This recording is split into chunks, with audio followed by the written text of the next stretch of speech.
Alors, je suis Magali, je suis maman d'un petit Calou qui est atteint d'un déficit en gluten. Je suis également présidente de l'association de cette maladie qui a vu le jour en 2017.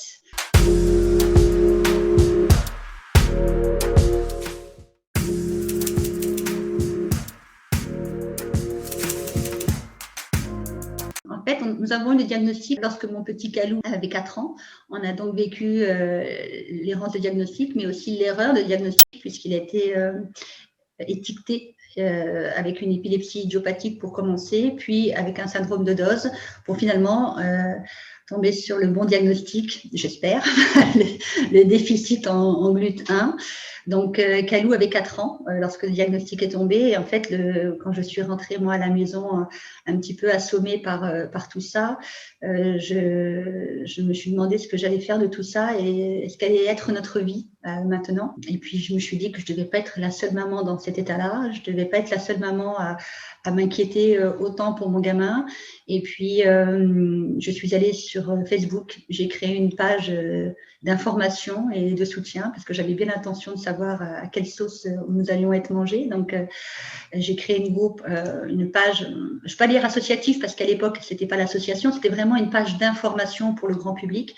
Et j'ai créé en parallèle une page qui avait pour vertu de pouvoir offrir un endroit, un refuge aux familles qui, comme moi, allaient traverser ces épreuves-là. Donc, alors forcément, j'étais la seule inscrite ce soir-là, mais je suis allée sur tous les sites de maladies rares, j'ai posté mon nom, la pathologie, et j'ai invité les gens qui étaient dans la même situation que moi à me rejoindre. Et de fil en aiguille, les personnes sont arrivées. Et puis, de ce groupe de soutien qui a quand même duré 2 ans avant qu'une association ne voie le jour. 2 mamans se sont positionnées pour me dire qu'elles avaient cette envie de créer une association. Alors, on m'avait souvent posé la question, mais moi, je me sentais pas les épaules, en fait, de porter un projet associatif, alors que, en fait, je faisais exactement la même chose qu'aujourd'hui, mais je n'avais pas la reconnaissance associative. Et puis, donc, ces 2 mamans se sont positionnées chacune avec leur projet, l'une pour la communication et la recherche, une autre plutôt plus pour le soutien aux familles.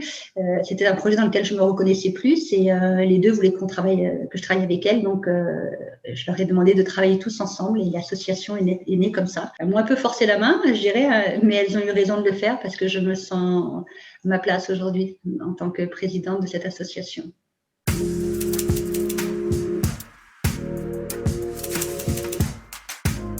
Les familles qui vont me regarder aujourd'hui et puis qui vont peut-être se reconnaître dans le témoignage que j'ai apporté, c'est leur dire qu'une association est importante pour ne plus se sentir seule, qu'elle a souvent expérimenté des choses qu'on n'a pas encore expérimentées, donc elle est riche de l'expérience, non pas seulement de ceux qui l'ont créée, mais de tous ceux qui la constituent, les membres qui sont là, qui ont chacun par leur expérience de vie et quelque chose à apporter à l'autre et on s'enrichit de ça. Moi, je suis riche de mes membres et mes membres sont riches de moi. Donc, c'est un échange une nouvelle fois.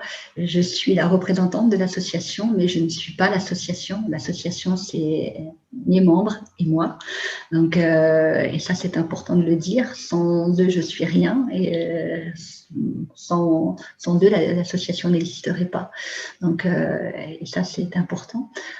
L'association a cette vertu cette mission, c'est plutôt une mission de vouloir faire bouger les choses, faire connaître les choses, de faire connaître la maladie, de faire connaître les réponses qui s'y associent, de mener des projets comme l'éducation thérapeutique, comme le développement d'une application pour faciliter la vie au quotidien.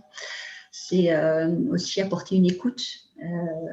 Je pense être très bavarde, et ça, on ne pourra pas dire le contraire, mais je pense aussi avoir une qualité d'écoute qui est sympa. Donc, et puis, les mamans du groupe prennent très facilement le relais, elles sont adorables. Alors, elles aussi, je les remercie. Et je les remercie de leur confiance avant toute chose, et puis de leur engagement, en tout cas de leur soutien à mes côtés. Donc voilà, et puis en cas de doute, si vous vous reconnaissez dans ce que j'ai dit, qu'on m'appelle et puis je vous donne les filons pour pouvoir obtenir des réponses peut-être un peu plus rapidement. je me suis engagée dans cette mission-là et j'essaye de la tenir le mieux possible.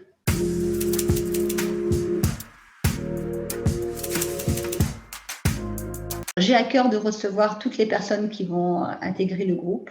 Le groupe est réservé vraiment aux familles qui sont atteintes de déficit en gluten. Mais si je suis contactée, comme ça arrive souvent, pour le régime cétogène, je ne suis pas fermée aux autres pathologies. Je pars du principe que si j'ai les ressources nécessaires pour aider quelqu'un, même si ce n'est pas un gluten, je lui tends la main et ça, c'est pas négociable.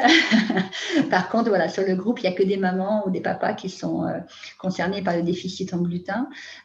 L'idée de ce groupe, c'était vraiment de pouvoir avoir un endroit où, si on en a plein le dos de la belle-mère, on puisse venir dire ma belle-mère, elle comprend rien, elle me tanne, sans que la belle-mère n'en soit informée. En tout cas, pas par ce biais. Donc, c'est vraiment réservé aux parents. Et là-dessus, on va offrir des idées de recettes, effectivement. On va aussi apporter des liens vers des sites, souvent d'étrangers, de produits qui seraient low carb, on appelle, c'est-à-dire pauvres en sucre. Après, à nous de les adapter pour qu'ils deviennent cétogènes, mais c'est déjà des astuces supplémentaires. Je vois nos enfants, si on leur fait si on veut leur offrir un yaourt, par exemple, ils peuvent manger qu'un yaourt grec, donc un yaourt blanc sans sucre, dans lequel on rajoute 1 ou 2 cuillères d'huile suivant le ratio qui est le leur. Et puis voilà, il faut manger ça. Bon, c'est pas terrible. Alors que si on peut mettre un arôme abricot ou ananas ou citron dedans, tout de suite, ça prend une autre dimension. Donc, pour ça, par exemple, il y a un site qui s'appelle Culined qui offre des arômes sans sucre. Donc voilà, c'est des petites astuces comme ça qu'on offre aux familles. Une écoute, bien évidemment. Donc, chaque famille, avant d'être intégrée sur le groupe, passe un petit, c'est pas un entretien, mais c'est un petit temps de connaissance, voilà, où moi, je leur présente comment fonctionne le groupe et ce que peut leur apporter l'association. Et puis, je suis à l'écoute de ce qu'ils recherchent et puis de ce qu'ils ont vécu. Alors, très souvent, je me souviens d'une maman qui m'a dit « Mais tu te rends compte, 4 mois d'errance, mais c'est un truc de malade !» Et je lui ai dit « Mais tu sais, la plus grande errance sur le groupe, c'est 38 ans. 38 ans d'errance. » Et donc, je lui dis mais je pouvais entendre que ces 4 mois pour elle avaient été épouvantables. Parce que 10 jours déjà, c'est épouvantable. D'être complètement désarmé, de se retrouver sans réponse et de voir que les gens qui sont censés nous aider autour n'ont pas de réponse non plus. L'accueil que j'offre quand je les ai au téléphone, à chaque fois, je reçois généralement un texto dans la soirée ou le lendemain en me disant j'ai mieux dormi et je pense que c'est grâce à toi. Donc, et moi, je pense effectivement que c'est grâce à notre échange. La première chose qui vient très souvent, c'est je ne suis plus seule. Et je pense que dès lors où on ne se sent plus seul, c'est comme un égrégore, là, il y a toute une énergie qui vient nous envelopper et on sait que peu importe ce qu'on va traverser aujourd'hui, il y a des gens qui vont nous comprendre et c'est important d'être compris.